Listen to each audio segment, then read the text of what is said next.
Work, kinetic energy and power এর already অনেক কিছু তোমরা ইন্টারমিডিয়েট লেভেলে পড়ে আসছো, খুবই সহজ।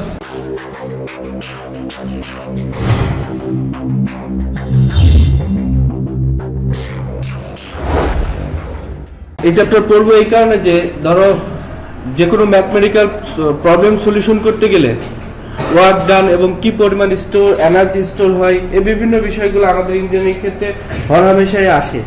তো সেই জন্যই আমরা এই চ্যাপ্টারটা পড়বো, যাতে আমরা সেই বিষয়গুলো, বিশেষ করে ডাইনামিক ফোর্স যখন আসে, আমরা ফাউন্ডেশন ইঞ্জিনিয়ারিং এর নাম শুনছি। তো ফাউন্ডেশন ইঞ্জিনিয়ারিং এর দুইটা পার্ট আছে, একটা হচ্ছে স্ট্যাটিক্স আর একটা হচ্ছে ডাইনামিক্স। ধরো মুভিং লোড কখন আসে, মুভিং লোড কিরকম, ধরো মুভিং বা ইম্প্যাক্ট লোড যদি আসে সেই ক্ষেত্রে কি ধরনের এনার্জি স্টোর করা লাগবে। ইম্প্যাক্ট লোড বা মুভিং লোড কি, ধরো আর্থকুয়েক ফোর্স কি স্ট্যাটিক ফোর্স থেকে আসবে, সেই এসে বিল্ডিং এর মধ্যে একটা ভাইব্রেশন তৈরি করবে। তো এই ফোর্সগুলোকে মিনিমাইজ করার জন্য কি ধরনের স্টোর এনার্জি লাগবে, এইসব বিভিন্ন বিষয়। এবং বিশেষ করে হায়ার স্টাডি লেভেল যদি আমি কেউ যদি করতে চাই তাদের জন্য এই চ্যাপ্টারটা কাজ দেবে। এখন কাজ কি, আমরা যা করি তাই কাজ, তাই তো। এখন কোনো একটা লেভেলে এসএসসি লেভেলে একজন আসছে, মানে আমি পরীক্ষা দিচ্ছি, আমার এক ফ্রেন্ডও পরীক্ষা দিচ্ছে, যে কাজ না শক্তি ও ক্ষমতার মধ্যে পার্থক্য কি। ফিজিক্স এরকম একটা ছিল না, তো আমাকে জিজ্ঞেস করতেছে, যে সে জিজ্ঞেস করতেছে আসলে শক্তি ও ক্ষমতার মধ্যে কোনো পার্থক্য নাই। সে আমাকে বলতেছে আসলে কোনো পার্থক্য নাই, লিখতে পারিনি আলটিমেটলি আর কি। শক্তি আর ক্ষমতা ডিফারেন্ট না, কাজ করার সামর্থ্য যেটা সেটা হচ্ছে শক্তি, আর ক্ষমতা কি W/T, একই সময় যে কাজ। তো কাজ হচ্ছে ওয়ান ফর্ম অফ এনার্জি।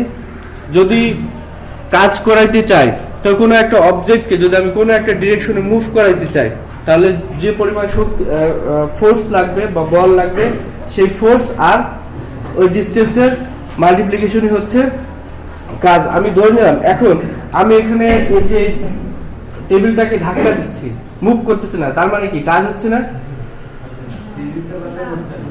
হ্যাঁ, কাজ হচ্ছে না, কিন্তু ইনডিরেক্টলি কাজ হচ্ছে। আমি যে পরিমাণ শক্তি দিচ্ছি, ধরো তুমি ফোর্স অ্যাপ্লাই করতেছো, বস্তুটা মুভ করতেছে না, তার মানে কি তুমি যে কাজটা করাচ্ছ বা তুমি যে ফোর্স দ্বারা কাজটা করতেছো ওইটা ওই অবজেক্টের মধ্যে স্টোর এনার্জি হিসেবে থেকে যাচ্ছে।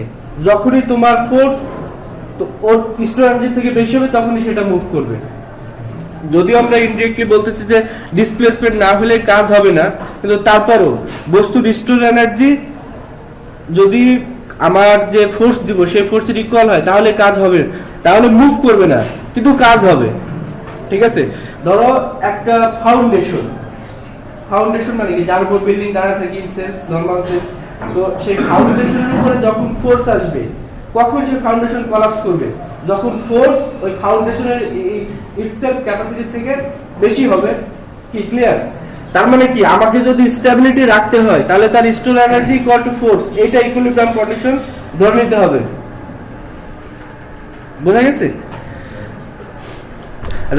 টেকনিক্যাল ডেফিনেশন অলরেডি আমরা বলে ফেলছি যে কাজ ইকুয়াল টু ফোর্স আর ডিস্টেন্সের মাল্টিপ্লিকেশন। ফোর্স এখানে যদি আমি ইন্টিগ্রেশন করি, খুব ছোট একটা কম্পোজিট এলিমেন্ট চিন্তা করি, সেই ক্ষেত্রে ফোর্স আর তার ইনফাইনিটেসিমাল যে ডিস্টেন্স, সেটা হচ্ছে মানে খুবই ক্ষুদ্র ডিস্টেন্স, অল্প মুভ করলে সেটাই কাজ হবে।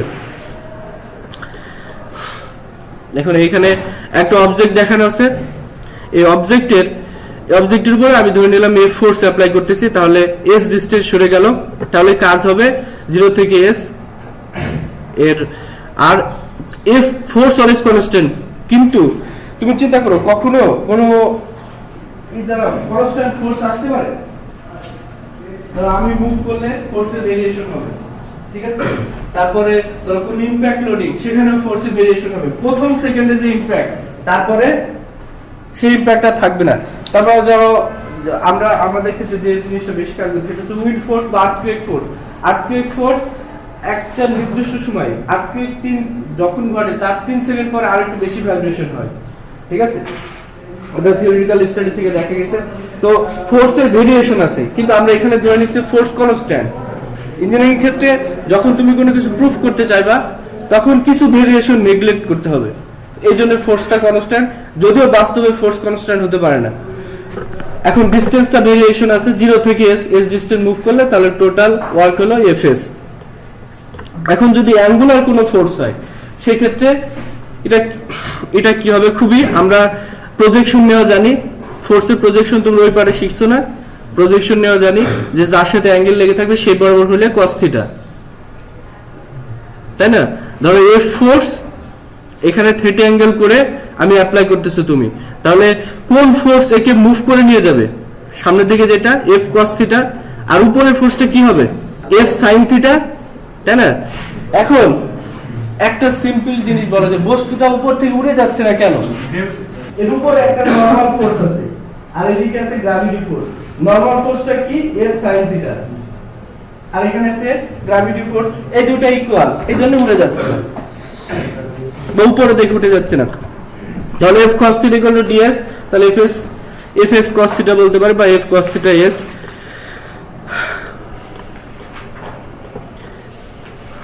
ওয়ার্ক হচ্ছে স্কেলার কোয়ান্টিটি, আমরা স্কেলার রাশি জানি, এটা ভেক্টরে রিপ্রেজেন্ট করার দরকার নেই। কিন্তু কখনো কখনো আমরা কাজকে পজিটিভ নেগেটিভ এই সেন্সে লিখব, পজিটিভ নেগেটিভ। ধরো আমি ধাক্কা দিচ্ছি কোন একটা অবজেক্টকে, আর কেউ একজন টেনে ধরতেছে, এই দুইটাকে পজিটিভ নেগেটিভ আমরা কিভাবে লিখবো সেটা পরে আসে। এরপরে ধরো কখনো যদি কোনো অবজেক্টের উপরে ফোর্স আসে, যে ফোর্স কাজের মাত্রাকে বাড়াবে সেটাকে ধরবো পজিটিভ। কাজের মাত্রা বাড়াবে কি, ধরো কোনো অবজেক্টকে আমি টানতেছি, একজন পিছনের দিকে টানতেছে, আবার সামনের দিকে যে টানতেছে, যে কাজটাকে ইনক্রিজ করবে তাকে আমরা পজিটিভ ধরবো, আর যে ডিক্রিজ করবে যে ফোর্স সেটাকে নেগেটিভ ধরবো। ফোর্স নেগেটিভ ধরলে আলটিমেটলি ওয়ার্কও নেগেটিভ আসবে। ক্লিয়ার? আর তোমরা মনে হয় এরকম করছো, ওই যে এই পার্টে কি ফোর্সের ক্যালকুলেশনে আপওয়ার্ড ফোর্সকে পজিটিভ আর ডাউনওয়ার্ড কে নেগেটিভ, আবার উল্টা ধরলেও হয়, ডাউনওয়ার্ড নেগেটিভ আপওয়ার্ড পজিটিভ, যেভাবে ধরো জাস্ট সাইন কনভেনশন, যেন আমার নিট ওয়ার্ক ডান যেটা পাবো সেটা যেন ঠিক থাকে, এই জন্য। ঠিক আছে? তাহলে আমরা কি করব, যে ফোর্স কাজটাকে ইনক্রিজ করবে সেটা পজিটিভ, আর যেটা ডিক্রিজ করবে, ধরো কোনো একটা অবজেক্ট, এই যে রাস্তাটা এইভাবে মুভ করাচ্ছ, তাহলে কোন ফোর্সটা আমি যে ঠেলতেছি এটা পজিটিভ, নেগেটিভ কোনটা? ফ্রিকশন। আবার অপোজিট আরেকটা নেগেটিভ ফোর্সও থাকতে পারে, ঠিক আছে, হয়তো অ্যাপ্লাইড ফোর্স দেওয়া আছে নেগেটিভ। আচ্ছা আরেকটা জিনিস বলে রাখি, ধরো আমি ঠেলতেছি, তারপর এমনি তো ফ্রিকশন আছে, আবার পিছন থেকে একদম টানতেছে, এখন নিট ওয়ার্ক ডান যদি মাইনাস হয় তাহলে ওই অবজেক্টের যে ভেলোসিটি এটা কমবে না বাড়বে? অবজেক্টের ভেলোসিটি কমবে। নিট ওয়ার্ক ডান -1 মানে কি, সে সামনে যাচ্ছে না, পিছনের দিকে আসতেছে। ঠিক আছে?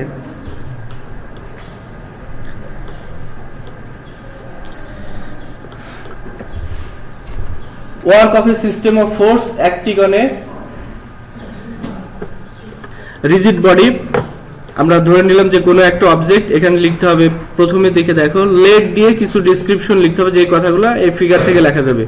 The work of a system of force acting on a rigid body is equal to the algebraic sum of works of the individual force. যদি প্রত্যেকটা ফোর্সের তুমি ইন্ডিভিজুয়াল ওয়ার্ক বের করো, আবার নিট ওয়ার্ক ডান বের করতে গিয়ে প্রত্যেকটা ফোর্সের সাম করে ওয়ার্ক ডান, মানে কি, এদিকে যদি মোশনে থাকে, দেখো একটা তার সেলফ ওয়েট W নিচের দিকে, নরমাল ফোর্স কিভাবে কাজ করে? নরমাল ফোর্স সারফেসের পারপেন্ডিকুলার, আপওয়ার্ড না, সারফেসের পারপেন্ডিকুলার। সারফেস যদি এইভাবে থাকে তাহলে এইভাবে কাজ করবে, অবজেক্টের পারপেন্ডিকুলার। আর গ্র্যাভিটি ফোর্স অবজেক্টের সেন্ট্রয়েড দিয়ে সরাসরি নিচের দিকে, সারফেসের দিকে। এখন দেখো তাহলে ওয়ার্ক ডান, ইন্ডিভিজুয়াল ওয়ার্ক ডান কিভাবে পাবো আমি? একটা হচ্ছে এই যে এইদিকে কিউ ফোর্স আছে, বস্তুর এইদিকে মোশন আছে কিউ ফোর্স, এইদিকে কিউ ফোর্স আছে অ্যাঙ্গুলার হয়ে, সেটা হচ্ছে থিটা। তাহলে কিভাবে পাবো দেখো, তাহলে কিউ থিটা আমি ধরে নিলাম ডাব্লিউ কিউ, মানে work done by Q force, তাহলে হবে কিউ কস থিটা। ঠিক আছে? তো কিউ কস থিটা ডিসটেন্স, যতটুকু ডিসটেন্স মুভ করবে, এস ধরে নিলাম ডিসটেন্স এস। তারপর দেখো frictional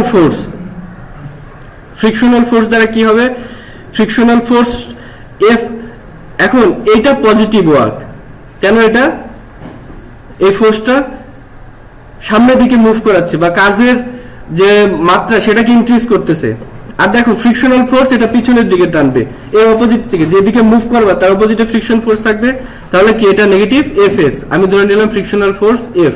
work done by gravity force, gravity force থেকে ওয়ার্ক ডানটা কিভাবে হবে দেখো, যে ফ্রিকশন ফোর্স যেদিকে, গ্র্যাভিটি ফোর্সের দুইটা প্রজেকশন থাকবে, একটা সরাসরি এই যে এটা, তাহলে গ্র্যাভিটি ফোর্সের আরেকটা যেটা ফ্রিকশন ফোর্সের সাথে অ্যাড হবে, এটাও ফ্রিকশন, এই গ্র্যাভিটি ফোর্সের কারণে কিছুটা ফ্রিকশন আরো বাড়বে।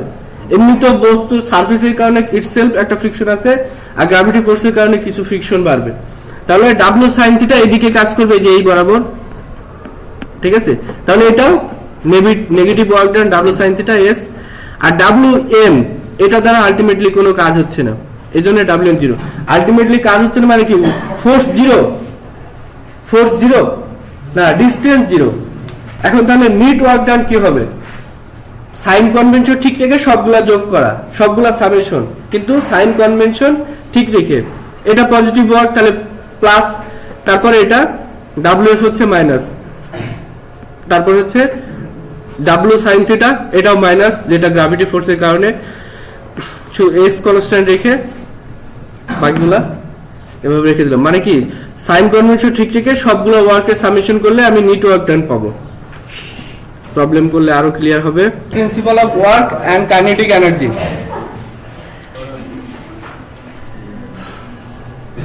একটা পার্টিকেল ধরে নিলাম যার মাস হচ্ছে ডিএম, বি অ্যাক্টেড আপন এর রেজাল্টেন্ট ফোর্স, আর যেখানে রেজাল্টেন্ট ফোর্স আর কাজ করতেছে, নিউটন ল থেকে জানি আমরা F equal to M A, তাই না। এম হচ্ছে বস্তুর অবজেক্টের মাস, আর এ হচ্ছে অ্যাক্সিলারেশন ডিউ টু গ্র্যাভিটি, অভিকর্ষ ত্বরণ।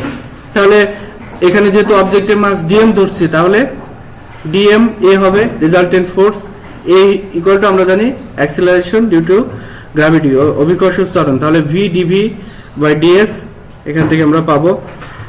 এখন ওয়ার্ক ডান কি হবে, তাহলে আর ডিএস ইন্টিগ্রেশন আর ডিএস, তারপরে আর এর ভ্যালু এখানে বসাই দেওয়া, দেখো ডিএম এ আর ডিএস থাকলো। এই ডিএস যখন আমি এর ভ্যালু এখান থেকে বসাই দিব এইখান থেকে, তাই তখন দেখো এই ডিএস আর ডিএস কাটা যাবে, তাই না। তাহলে ডিএম ভি ডিভি থাকবে, এইখানে একটু দেখো তাহলে বুঝতে পারবা, ঠিক তো। তাহলে যখন আমি ইন্টিগ্রেশন করে ফেলবো তখন ডিএম ভি স্কয়ার বাই 2 থাকবে, ভি ডিভি এর ইন্টিগ্রেশন হবে। ডিএম অবজেক্টের মাস কি কখনো ভেরিয়েবল হতে পারে, কনস্ট্যান্ট, একটা অবজেক্টের ক্ষেত্রে কনস্ট্যান্ট ভ্যালু। এখন যদি অবজেক্টের স্পিড অফ ভেরিয়েশন হয় সেক্ষেত্রে নিট ওয়ার্ক ডান কি হবে দেখো, DM V two square by 2, ওই যে আমরা এরকম একটা পড়ছিলাম যে M V square by 2 kinetic energy থেকে, কাইনেটিক এনার্জি থেকে work equal to kinetic energy, সেটা আমরা প্রুফ করব। তো যদি ডিফারেন্ট ভেলোসিটি হয় সেক্ষেত্রে কাইনেটিক এনার্জি ভেরিয়েশন যেটা লাস্টের স্পিড সেটা মাইনাস প্রথম স্পিড। এখন dm equal to m equal to আমরা জানি W by g, W equal to m g, সেখান থেকে এম ইকুয়াল টু জানি আমরা dm equal to d W by g. এখান থেকে জি এম ভ্যালু বসাই দিলে দেখো আর ডিএস হচ্ছে ইন্টিগ্রেশন, আর ডিএস হচ্ছে নিট ওয়ার্ক ডান বা ডাব্লিউ নেট লিখলাম আমরা, নিট ওয়ার্ক ডান। আর d W v square by 2 যে আমরা লিখলাম কাইনেটিক এনার্জি, এই ডেফিনিশন থেকে লেখা যায় যে এটা একটা kinetic energy. So W net বা net work done equal to kinetic energy 2 minus এটা ভেলোসিটি 2 এর ক্ষেত্রে, তাহলে kinetic energy 2 minus kinetic energy 1 equal to kinetic delta K, kinetic energy change আমরা ইকুয়েশন দিলাম। এটা আসতে পারে অনেক সময় relation between work and kinetic energy, এখান থেকে এইটুকু লিখলে হবে, এখান থেকে এইটুকু।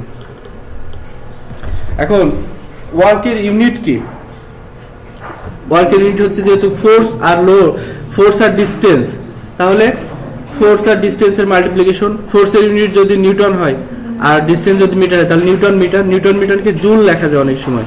তারপরে ফুট, ফুট পাউন্ড হতে পারে, তারপর ডাইন সেন্টিমিটার, তারপর ইঞ্চি, তারপরে পাউন্ড হতে পারে। আচ্ছা পাউন্ডের এলবি লিখতেছি কেন এটা কি জানো? হ্যাঁ হ্যাঁ, ল্যাটিন শব্দ এর নাম হচ্ছে ল্যাব্রা, ঠিক আছে। এটা আমারও কনফিউশন ছিল অনেক আগে, আমি যখন ইন্টারমিডিয়েটে পড়ি মানে ইঞ্জিনিয়ারিং কোচিং করে তখন এলবি লিখতেছিল, আমি বুঝতে পারি না, পরে এসে দেখছি যে আসলে এলবি মানে ল্যাব্রা, না জানা থাকতে পারে অনেকেরই, ল্যাব্রা থেকে এলবি আসছে। ফুট লিখলে সেখান থেকে এফটি বোঝা যায়, নিউটন লিখলে এন বোঝা যায়, কিন্তু এলবি পাউন্ড বলি আমরা।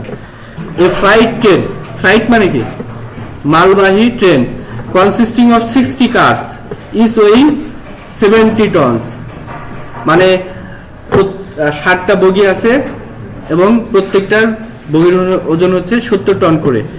স্টার্টস আপ এ 1.5% গ্রেড। 1.5% গ্রেড মানে কি? 1.5% গ্রেড মানে ধরো এরকম 1.5% মানে যদি ইউনিট ফিটে দেওয়া থাকে তাহলে 100 ফিট হরাইজন্টালি মুভ করবা আর 1.5 ফিট ভার্টিক্যাল এই ডিসটেন্সে যাবে, এটাকে বলে গ্রেড। 1.5% গ্রেড বা 2% গ্রেড, বুঝতে পারছো? মানে এটা যদি তুমি লেখো তাহলে এরকম দাঁড়ায় 1.5 ডিভাইড বাই 100, এটা হচ্ছে হরাইজন্টাল আর এটা হচ্ছে ভার্টিক্যাল ডিসটেন্স, ঠিক আছে? With an initial speed of 15 kilometre per hour, the constant drop or pull, that is the force that the locomotive exerts on the train। তার মানে ওই যে ট্রেনের যে ইঞ্জিনটা থাকে সেটা কনস্ট্যান্ট যে ফোর্স দিবে, যেটা ট্রেনটাকে সামনের দিকে ট্রেন নিয়ে যাবে 97 tonnes, and the train resistance including rolling resistance and axial friction and air resistance is 15 pound per ton। মানে এই যে এই ফোর্সটা 97, এটা অবজেক্টটাকে বা ট্রেনটাকে সামনের দিকে টেনে নিয়ে যাবে, আর এর যে ফ্রিকশনাল ফোর্স বা রেজিস্ট্যান্ট ফোর্স সেটা অনেক কিছু আছে, সবগুলো মিলায়ে 15 পাউন্ড পার টন হবে। 15 পাউন্ড পার টন মানে প্রতি টনে যদি 70, এই যে এখানে 70 টন করে আছে তাহলে 70 ইনটু 15 হবে, এগুলো ক্লিয়ার হয়ে যাবে পরে। তারপরে at the top of the constant 1.5 grade the speed is 30 mile per hour. যদি যখন আমি ধরো সব গ্রেডের একেবারে টপে চলে যাব, 1.5% গ্রেড শেষ হয়ে যাবে, তখন তার স্পিড হবে, ট্রেনের স্পিড হবে 30 mile per hour. How long is the grade, মানে গ্রেডটুকু কতটুকু,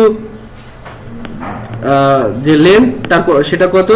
neglect kinetic energy rotation of wheel, হুইলের যে ফ্রিকশনাল ফোর্স সেটা নেগলেক্ট করতে হবে। Express the work of drawbar pull in the terms of horse power, HP hour, horse power per hour, এটাতে ই করতে হবে। What is the work done against gravity, এটা আমরা প্রথমে দেখি। তাহলে প্রথম কাজ হচ্ছে যে কতটুকু ডিসটেন্স, গ্রেডের কতটুকু ডিসটেন্স।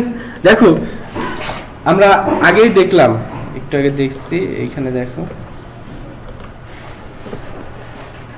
এই যে আমরা জানি ওয়ার্ক ডান ইকুয়াল টু এই যে net work done into net force into distance, তাই না? এটা জানলাম। আবার এখানে দেখো work done equal to kinetic energy. Work আমরা প্রত্যেকটা, আবার যদি প্রত্যেকটা ইন্ডিভিজুয়াল ওয়ার্ক ডান বা নিট ফোর্স বের করি, সেখান থেকে প্রত্যেকটা ফোর্স বের করে সেখান থেকে আমি নিট ফোর্স বা নিট ওয়ার্ক পাবো। দেখো ওয়ার্ক ডান বাই ড্রবার পুল, যেটা আমি ট্রেন নিয়ে যাচ্ছি, সেটা দ্বারা কাজ কতটুকু, 97 টন ছিল, 97 ton to 2000 to 1 ton equal to 2000 pound. এটা আমি কনভার্ট করে নিলাম, কারণ আমাকে নিতে হবে ultimately horse power আওয়ারে।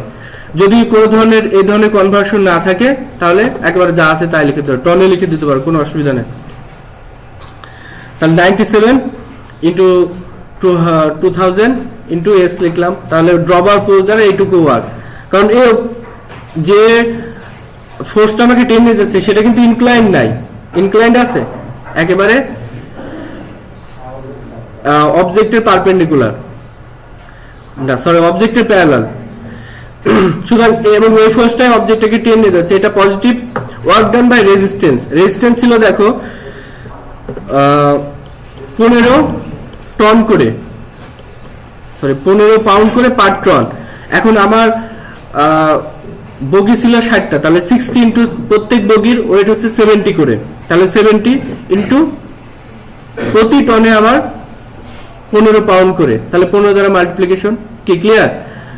Total resistance কত হচ্ছে 60 বগির উপরে, তাহলে 60 বগি, প্রত্যেক বগির ওয়েট হচ্ছে 70 টন করে, 70 টন, আর প্রতি টনের জন্য রেজিস্ট্যান্স হচ্ছে 15 করে। তাহলে এটা negative force, negative work done, তাহলে ইনটু এস লিখে দিলাম। Work done by gravity, gravity force কত হবে দেখো, এখানে হচ্ছে WG লিখলাম, এটাও minus work done by gravity ফোর্সের দুইটা অংশ কাজ করতেছে, দুইটা অংশ না, একটা হচ্ছে নরমাল ফোর্সকে মিনিমাইজ করতেছে, তাই না? এই যে এটা যদি থিটা হয়, এখানে W cos থিটা, এটা নরমাল ফোর্সকে মিনিমাইজ করতেছে, আর একটা W sin থিটা। আগে আমরা থিওরিটা দেখে আসলাম, work done by gravity W = 60 * 70 এই যে 2000 বারবার গুণ করতেছে কেন? কারণ ওই যে ইউনিট কনভার্সনের জন্য, তাছাড়া কিছুই না, ইনটু sin থিটা। আচ্ছা লিখে নিয়েছো। এখন তাহলে net work done equal to লিখলাম কাইনেটিক এনার্জি, যেটা আমরা আগে দেখছি। নিট ওয়ার্ক ডান কি হবে? ওয়ার্ক ডান বাই ওই যে ড্রপ আর পুল, এটা পজিটিভ, আর রেজিস্ট্যান্স আর গ্র্যাভিটি, সেটাই ওই যে ওখানে যা লেখা ছিল সেটাই লেখা শুধু। ইকুয়াল টু দেখো কাইনেটিক ইকুয়াল টু আমরা জানি W/2G V2 square minus V1 square. এখন দেখো W এর ভ্যালুটা কোথা থেকে পাবো? W এর ভ্যালুটা কোথা থেকে পাবো? W equal two normal force. দেখো W, এইখানে W টা ভ্যালুটা কোথা থেকে পাবো? বস্তুর যে অবজেক্ট সরাসরি কাজ করতেছে সেটা W এর ভ্যালুটা কোথা থেকে পাবো? W হচ্ছে প্রত্যেকটা বগির, টোটাল বগির যে ওয়েট, বগি ছিল 60, প্রত্যেক বগির 70 টন করে, আর টনকে কনভার্সনের জন্য V2 লিখছি। V2 এর কনভার্সনটা এখানে দেখা যাচ্ছে। দেখো মাইল পার আওয়ারকে যদি আমি কনভার্ট করতে চাই, তাহলে মাইল পার আওয়ারকে যদি ফুটে কনভার্ট করতে চাই, তাহলে 1 mile equal to 5286 feet, 1 mile equal to 5286 feet. আর আওয়ারকে আমি সেকেন্ডে কনভার্ট করতে চাই, তাহলে 3600 দ্বারা ভাগ করলাম, 44 ফুট পার সেকেন্ড হলো। আর আরেকটা ওয়েট, এটা হচ্ছে এই ভেলোসিটিটা কখন? যখন ট্রেনটা গ্রেড ক্রস করে যাচ্ছে, তাই না? গ্রেড ক্রস করে যাচ্ছে, আর ইনিশিয়াল ভেলোসিটি ছিল 15। 30 এর জন্য 44 ফুট পার সেকেন্ড যদি হয়, তাহলে 15 এর জন্য কত হবে? 22। এখান থেকে দেখো আমাদের সব কিছু নোন, শুধু এসটা আননোন। এখান থেকে এস ক্যালকুলেট করব। এখন এই সাইন থিটার ভ্যালু কি? এখানে আমাদের থিটার ভ্যালু সরাসরি দেওয়া নেই, দেওয়া আছে গ্রেডের পার্সেন্টেজ, গ্রেডের মিনিংটা লেখা আছে। যদি গ্রেড মানে এই থিটা আমরা কিভাবে জানি? tan থিটা ইকুয়াল টু, তাহলে 1.5/100 হলো, এরকম না? তো যখন অ্যাঙ্গেল খুবই ছোট হবে, তখন sin থিটা tan থিটা একই ইকুয়াল লেখা যাবে, ভার্চুয়ালি ইকুয়াল লেখা যাবে, সেই কথা লেখা আছে এখানে। তাহলে sin থিটার ভ্যালু কত হবে? 1.5/100 মানে 0.015। এখান থেকে এস এর ভ্যালু পেয়ে গেলাম, এস আসলো 37,900 ফিট। এখান থেকে মাইলে কনভার্ট করে নিলাম, একে আবার ভাগ করতে হবে কত দ্বারা? 5284। এখন বি নাম্বার কোশ্চেন ছিল, বিতে ছিল যে express the work of drawbar pull in the terms of horse power hour. এটাতে যদি আমি কনভার্ট করতে যাই, তাহলে এই যে 97 ছিল টোটাল যে ফোর্স, সেটা ছিল 97 টন, তাকে আমি পাউন্ডে কনভার্ট করার জন্য যা করা লাগে, আর টোটাল ডিস্টেন্স অতিক্রম করতেছি 37,900 ফিট। তাহলে এটা হচ্ছে কাজ টোটাল এফএস, আমরা এটুকু জানলে এফ এর ভ্যালু কত? 97 ইন্টু 2000, তারপর এস এর ভ্যালু 37900। এটাকে কনভার্ট করার জন্য দেখো এই যে এখানে লেখা আছে, এটা কোনো নাই যে আমি কোনো রেফারেন্স পাইনি যে কিভাবে আসলো, এটা দ্বারা ভাগ করতে হবে। ফেরিসের বইয়েও তোমরা দেখলে দেখবা যে ইউনিট কনভার্সনের জন্য এরকম একটা দেওয়া আছে। তবে আমি যদি প্রবলেম দিই, তাহলে এই ভ্যালুটা দিয়ে দিব। এখন শুধু ভাগ করে দিলেই ওয়ার্ক ডানটা হর্স পাওয়ার আওয়ারে কনভার্ট হয়ে গেল। এরপর দেখো work done due to gravity. এই যে এইখানে যে ফোর্সটা ছিল, এই যে এটা, এখানে সাইন থিটার ভ্যালু জানি, এখন শুধু এস এর ভ্যালু বসাই দিলে হবে। গ্র্যাভিটি ফোর্সের কারণে যতটুকু ওয়ার্ক ডান হচ্ছে সেটা আলাদা করে লেখা। এটাও হর্স পাওয়ার আওয়ারে, এটার কনভার্ট করার কথা বলা নেই, এমনি লিখলেও হবে, কোনো অসুবিধা নেই। ফেরিসের বইয়ের 1381 নম্বর problem, W equal to 100 pound, Q equal to এই ফোর্সের জন্য, এই ফিগারের জন্য W এর ভ্যালু হচ্ছে মানে বস্তুর অবজেক্টের ওয়েট হচ্ছে 100 পাউন্ড, কিউ হচ্ছে 50 পাউন্ড, থিটা এই থিটার ভ্যালু 30, F হচ্ছে frictional coefficient 1/4 and the body is moving with an initial velocity of 28 fps foot per second for a displacement of 20 feet to the right. Find the resultant force on the object and net work done. Resultant force যদি পাই আমি সেটাকে s দ্বারা multiply করলে net work ডান হবে কি, হ্যাঁ resultant force পাওয়া গেলে তাকে যদি আমি ডিসটেন্স দ্বারা মাল্টিপ্লাই করি তাহলে তো সেটা নেট ওয়ার্ক ডান। আবার এখন রেজাল্টেন্ট ফোর্স অ্যাপ্লাই করতে হবে। দেখো আমি কিভাবে সলিউশনে যাব। আমি এই অবজেক্টটাকে আঁকলাম, দেখো এর থিটার ভ্যালু দেওয়া ছিল, আমি এই ফ্রি বডি ডায়াগ্রামটা শুধু ড্র করে নেওয়া, যেখানে আছে তার থেকে রাইটের দিকে মুভ করবে, কন্ডিশন এরকম দেওয়া ছিল, থিটা হচ্ছে 30, কিউ হচ্ছে 50 পাউন্ড আর ডাব্লিউ ভ্যালু হচ্ছে 100 পাউন্ড। এখন ফ্রিকশনাল ফোর্সটা কোন দিকে কাজ করবে, যেদিকে টানতেছে তার অপোজিট দিকে, ঠিক আছে।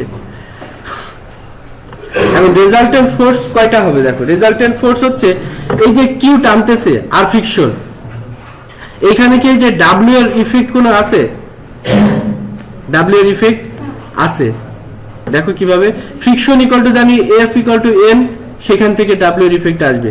এখন রেজাল্টেন্ট ফোর্স আমরা এমনি ধরে নিলাম, দেখো রেজাল্টেন্ট ফোর্স আর ইকুয়াল টু, তাহলে হবে এই যে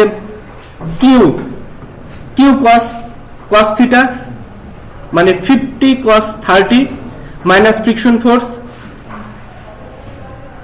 এটা রেজাল্টেন্ট ফোর্স, তাই না। এখন ফ্রিকশন ফোর্সটা কিভাবে পাবো, ফ্রিকশন ফোর্স ইকুয়াল টু জানি এফ এন, এফ এর ভ্যালু দেওয়া আছে 1/4 মানে 0.25, এন এর এনটা কিভাবে পাবো সেটা আগে দেখো। এন হচ্ছে কিউ এর একটা উপাংশ উপরের দিকে কাজ করতেছে, তাই না।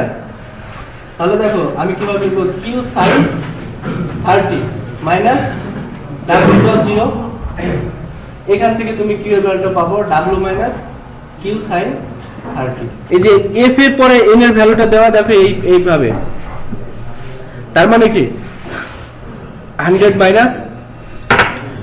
মাইনাস কিউ sin 30, এখান থেকে তুমি ক্যালকুলেশন করে পাও কিউ এর ভ্যালু কত, কিউ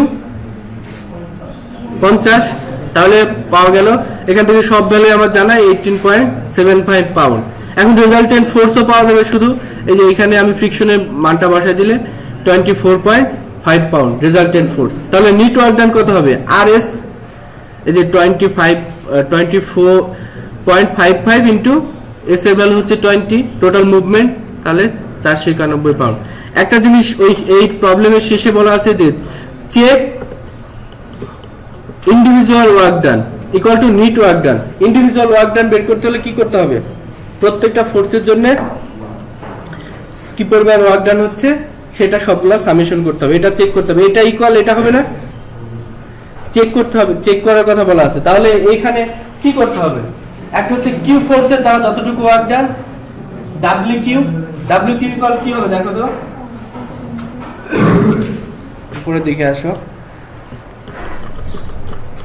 আমরা আগে এটা লিখে নিই, net work done equal to W Q পাওয়া যাচ্ছে একটা মাইনাস ডাব্লিউ ফ্রিকশন আর ডাব্লিউ এন, এটা আমি আগে ক্যালকুলেশন করছি, এখন এইগুলা করে দেখতে হবে এর সমান হয় কিনা। ডাব্লিউ কিউ কিভাবে হবে, কিউ cos 30 অথবা কিউ cos থিটা লিখো, কিউ cos থিটা, এটা plus W Q equal to এখান থেকে পাওয়া যাবে ইনটু এস, আর ডাব্লিউ এফ হচ্ছে মাইনাস আবার সেই F N into S. W এফটা কি ফ্রিকশনাল ফোর্স, যতটুকু ফ্রিকশনাল ফোর্স কত, এটা ফ্রিকশনাল ফোর্স আর ডিসটেন্স, তাহলে মাইনাস ওই যে নরমাল ফোর্সটা আবার যেভাবে ক্যালকুলেট করছি 100 মাইনাস কত ছিল দেখো তো, কিউ sin 30 এর সাথে ডিসটেন্স আর এন ডাব্লিউ এন। এখন এই জিনিসটা এটা 0, WN জিরো না, নরমাল ফোর্স দ্বারা কোনো ওয়ার্ক ডান হচ্ছে, WN জিরো মানে কোনো মুভমেন্ট নাই, কিন্তু ইন্টারনাল ফোর্স হিসেবে রেজিস্টিং ফোর্স হিসেবে থাকতেছে, এই জন্য জিরো। কেউ যদি এই চেকে গিয়ে WN ইকুয়াল টু জিরো না রেখে তাহলে প্রবলেম, কারণ তুমি একটা ফোর্সকে ধরতেছো না, যদিও জিরো তারপরে লিখতে হবে। ইন্টারনাল মানে বডি ইকুইলিব্রিয়ামে রাখার জন্য ডাব্লিউর একটা রোল আছে, সেটা ক্লিয়ার করতে হবে। WN ইকুয়াল টু জিরো, এখান থেকে তাহলে চেক হয়ে গেল।